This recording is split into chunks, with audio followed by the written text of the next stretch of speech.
എൻ്റെ പേര് അഞ്ജു, ഏജ് 34. ഞാനിപ്പോൾ ഇന്ത്യൻ ഓവർസീസ് ബാങ്കിൽ മാനേജറായിട്ട് വർക്ക് ചെയ്യുകയാണ്. കോയമ്പത്തൂരാണ്, വീട് എറണാകുളത്താണ്.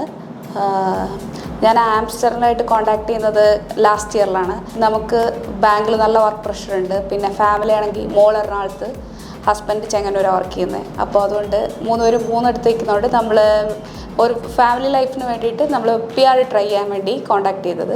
അങ്ങനെ PNBക്ക് വേണ്ടിയിട്ട് എക്സ്പ്രസ് എൻട്രി പ്രൊഫൈൽ ലാസ്റ്റ് ഡിസംബറിൽ ക്രിയേറ്റ് ചെയ്തു. അത് കഴിഞ്ഞിട്ട് നമുക്ക് സ്കോർ വെച്ചിട്ട് കിട്ടാനുള്ള ചാൻസ് കുറവാണെന്നുകൊണ്ട് സ്റ്റുഡൻറ്റ് വിസ വഴി റൂട്ട് ചെയ്യാമെന്ന് വിചാരിച്ചു. അങ്ങനെ ഞാൻ ആംസ്റ്ററിൽ നന്ദുവിനെ കോൺടാക്ട് ചെയ്യുന്നത് ജൂണിലാണ്. അപ്പോൾ ജൂണിൽ നന്ദു പറഞ്ഞ് എത്രയും വേഗം IELTS അക്കാഡമിക്ക് പ്രിപ്പയർ ചെയ്യണമെന്ന് പറഞ്ഞു. അങ്ങനെ ഞാൻ ജൂലൈ ലാസ്റ്റിൽ IELTS അക്കാഡമിക്ക് എഴുതി. എനിക്ക് 7 band സ്കോർ ഉണ്ടായിരുന്നു. അങ്ങനെ കൊനസ്റ്റഗ കോളേജിൽ project management 1 year course apply ചെയ്യാമെന്ന് പറഞ്ഞ് അതിന് വേണ്ടത് ചെക്ക് ലിസ്റ്റ് എല്ലാം ചെക്ക് ലിസ്റ്റ് തന്ന് അപ്പോൾ സെപ്റ്റംബർ ലാസ്റ്റ് അവിടുത്തെ ആപ്ലിക്കേഷൻ റിസീവ് ചെയ്ത് തുടങ്ങുന്നത്. ആ ആപ്ലിക്കേഷൻ റിസീവ് ചെയ്യുന്ന ഫസ്റ്റ് ഡേ തന്നെ നമുക്ക് ആപ്ലിക്കേഷൻ ഇട്ടു. അതിന് ഫുൾ സപ്പോർട്ട് ചെയ്ത് ഡോക്യുമെൻറ്റേഷൻ ഓഫീസർ ജെയ്മോനായിരുന്നു.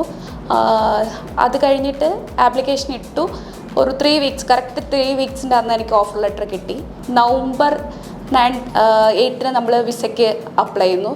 വിസ അപ്ലൈ ചെയ്ത് നവംബർ 14 ബയോമെട്രിക്ക് വരുന്നു. നവംബർ 23 നമുക്ക് വിസയും കിട്ടി. ഇപ്പോൾ വിസയും കിട്ടി. നമുക്ക് പാസ്പോർട്ടിൽ വിസ സ്റ്റാമ്പ് ചെയ്ത് പാസ്പോർട്ടും കൈ കിട്ടിയിട്ടുണ്ട്. ആംസ്റ്റർഡാം സർവീസിനെ കുറിച്ച് പറയുകയാണെങ്കിൽ നമുക്ക് ഏത് ടൈമിൽ നമ്മൾ മെസ്സേജ് അയച്ചാലോ അല്ലെങ്കിൽ വിളിച്ചാലോ അപ്പം തന്നെ റിപ്ലൈ ചെയ്യും. നമ്മൾക്ക് കിട്ടേണ്ട ഒരു കാര്യം എന്ന് പറയുന്നത്, ഇപ്പോൾ ഏതൊരു ഏജൻസി ആയാലും നമ്മൾ പ്രതീക്ഷിക്കുന്നത് നമ്മളെന്തെങ്കിലും ഒരു ഡൗട്ട് ചോദിക്കുന്നുണ്ടെങ്കിൽ അതിന് ക്വിക്കായിട്ട് നമ്മൾക്ക് റെസ്പോൺസ് കിട്ടുക എന്നുള്ളതാണ്. അത് ആംസ്റ്ററിൽ നിന്ന്, അതായത് നന്ദുവിൽ നിന്നായാലും ജെയ്മോനിൽ നിന്നായാലും കറക്റ്റായിട്ട് ക്വിക്കായിട്ടുള്ള റെസ്പോൺസ് നമുക്ക് കിട്ടിയിരുന്നു. അത് നമ്മൾക്ക് മുന്നോട്ടുള്ള എല്ലാത്തിനും ഭയങ്കര ഹെൽപ്ഫുള്ളായിരുന്നു. കാരണം അതനുസരിച്ചിട്ട് നമ്മൾക്ക് ക്വിക്കായിട്ട് കാര്യങ്ങൾ നീക്കാനായിട്ട് പറ്റി. അതുകൊണ്ട് തന്നെ ആയിരിക്കാം ഈ ഒരു വിസ ഇത്രയും പെട്ടെന്ന് കിട്ടാനും നമ്മളെ ഹെൽപ്പ് ചെയ്തത്. നമുക്ക് ആദ്യം ഉണ്ടായിരുന്ന ടെൻഷൻ ഏജ് ഒരു ബിഗ് ഫാക്ടറായിരുന്നു. 34 എന്ന് പറയുന്ന ഒരു ഏജ് സ്റ്റുഡൻറ്റ് വിസയ്ക്ക്. അത് മാത്രമല്ല, എൻ്റെ ഗ്രാജുവേഷൻ എന്ന് പറയുന്നത് സിവിൽ എഞ്ചിനീയറിംഗ് ആയിരുന്നു. വർക്ക് എക്സ്പീരിയൻസ് ലാസ്റ്റ് 10 years ആയിട്ട് ബാങ്കിങ്ങിലുമാണ്. അപ്പോൾ ഒരു തരത്തിലുള്ള ബന്ധവും ഇല്ല. അപ്പം വിസ റിജക്ഷൻ പോസിബിലിറ്റി ഭയങ്കര കൂടുതലായിരുന്നു. അതിന് നമുക്ക് SOP എഴുതാനായിട്ട് ഹെൽപ്പ് ചെയ്തത് ജിബിനായിരുന്നു. ജിബിൻ്റെ SOPയിൽ ഒരു കറക്ഷൻ പോലും പറയാൻ നിൽക്കില്ലായിരുന്നു. അത്രയ്ക്ക് പെർഫെക്റ്റ് ആയിട്ടുള്ള SOP ആയിരുന്നു. അതുപോലെ അസറ്റ് വാല്യുവേഷൻ ആയാലും നമുക്ക് എല്ലാം ചെയ്തു തന്നു. ഏത് സ്റ്റാഫിനെ നമ്മൾ കോൺടാക്ട് ചെയ്യുമ്പോഴായാലും നമുക്ക് ബെസ്റ്റ് സർവീസ് ആയിരുന്നു കിട്ടിക്കൊണ്ടിരുന്നത്. അതുപോലെ നമ്മൾ ഒരിക്കലും വിചാരിച്ചതല്ല ഇത്ര പെട്ടെന്ന് വിസ നമുക്ക് കിട്ടുമെന്നുള്ളത്. അതായത് നമ്മൾ ബയോമെട്രിക്കിന് പോയപ്പോൾ അവിടെ ഒരു കുട്ടിയെ പരിചയപ്പെട്ടപ്പോൾ പറഞ്ഞ് 10 ദിവസത്തിനകത്ത് വിസ കിട്ടി. അപ്പോഴും ഞാൻ ഹസ്ബൻഡ് അടുത്ത് പറഞ്ഞാൽ നമുക്കതിനൊരു ചാൻസും ഇല്ല, നമുക്ക് ഇത്രയും ഡിലേ ഉണ്ട്, അതുകൊണ്ട് ഇത്രയും ഗ്യാപ്പ് ഉള്ളതുകൊണ്ട്. അതായത് ഞാൻ കോഴ്സ് പാസ് ഔട്ട് ആകുന്നത് 2011 അപ്പോൾ ഇത്രയും ഗ്യാപ്പ് ഉള്ളതുകൊണ്ട് നമുക്ക് കിട്ടുമെന്നുള്ള ഒരു പ്രതീക്ഷയില്ലായിരുന്നു. കിട്ടിക്കഴിഞ്ഞിട്ട് ഭയങ്കര ഹാപ്പിയായി.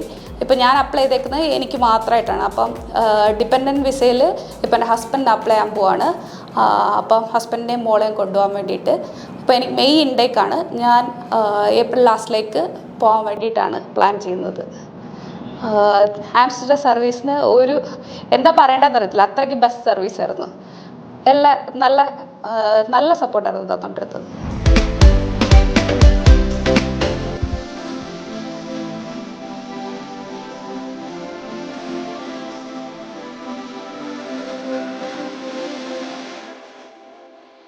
Amster, your best immigration partner. Dream to fly? Step to Amster.